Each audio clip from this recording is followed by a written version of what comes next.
Hello সবাইকে, আমি অপি। দেখো আজকে সকাল সকাল কে এসেছে? গোপাল এসেছে মাসির বাড়িতে সাজতে। এই গোপালটা আমার একটা ভাগ্নি নিয়ে এসেছে আমাদের বাড়িতে আমার কাছে সাজাবে বলে। আর ওর মা মানে আমার পাশের বাড়ির দিদি হয়, ওর তো বিয়ে হয়ে গেছে, তাই ও এসে বলছে যে দেখ তোর ভাগ্নির কাণ্ড কি।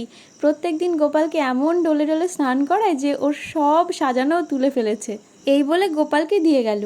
ওদের বাড়িতে কিন্তু দুটো গোপাল, একটা ছোট গোপাল আর একটা বড় গোপাল। এই যে দেখো এখন ছোট গোপালটাকে সাজাচ্ছি। ছোট গোপালটাকে কে ধরে আছে বলো তো? তোজো ধরে আছে। গোপালকে সাজানোর পরে আজকে কিন্তু আমাদের চিকেন রান্না হয়েছিল। দেখো আজকে চিকেনটা যা রান্না হয়েছিল না, খুবই টেস্টি। মানে বলে বোঝাতে পারবো না যে এতটা ভালো আমি রান্না কি করে করলাম জানি না। না, অবশ্য আমি রান্না ভালোই করি।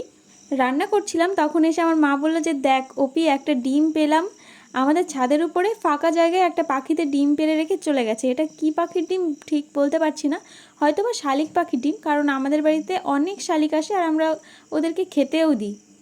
আর আজকে যা গরম পড়েছে কি বলবো, এই গরমের মধ্যে আমি কিন্তু বাইরে রান্না করছি, আজকে গ্যাসে রান্না করছি না, আজকে উনুনেই রান্না করছি। উনুনের রান্নার টেস্টটা কিন্তু অনেক ভালো লাগে আমার কাছে। এই দেখো গোপালকে কিন্তু সাজানো হয়ে গেছে, কেমন লাগছে তোমরা কিন্তু অবশ্যই কমেন্টে জানিও। গোপালকে কিন্তু নিতে এসেছিল, আমি বললাম গোপাল একদিন থাকুক না মাসির বাড়িতে। তারপর ওই দিদি বলল ঠিক আছে গোপাল তাহলে একদিন থাকুক। রান্না করে প্রথমে আমি স্নান করলাম, তারপরে গোপালকে স্নান করলাম। স্নান করে এই যে দেখো গোপালকে আমি আর আমার মা পুজো করছি। গোপাল তো লাড্ডু খেতে খুব ভালোবাসে, তাই মাসির বাড়িতে গোপাল আজ লাড্ডু খাচ্ছে। জানো তো আমিও চাই আমাদের বাড়িতেও গোপাল থাকুক, কিন্তু জানি না কি কারণে সেটা হয়ে ওঠে না। হয়তো গোপাল চাইলেই হবে, সেই অপেক্ষায় রইলাম। কারণ গোপাল নিজে না থাকতে চাইলে কারোর পক্ষেই গোপালকে ধরে রাখাটা সম্ভব না। তবে সত্যিই মন থেকে চাই যে গোপাল আমাদের বাড়িতেও থাকুক। ভাই এসে দেখছে যে কি করে আমরা গোপাল পুজো করছি।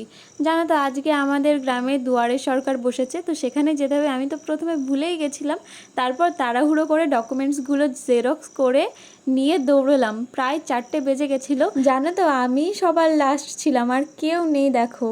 আর এটা হচ্ছে আমাদের গ্রামের প্রাইমারি স্কুল যেখানে দুয়ারে সরকার বসেছে। তারপর আর কি কাগজগুলো জমা দিয়ে সোজা বাড়ি চলে এসেছিলাম। আজকে তাহলে টাটা, দেখা হবে আবার অন্য ভিডিওতে।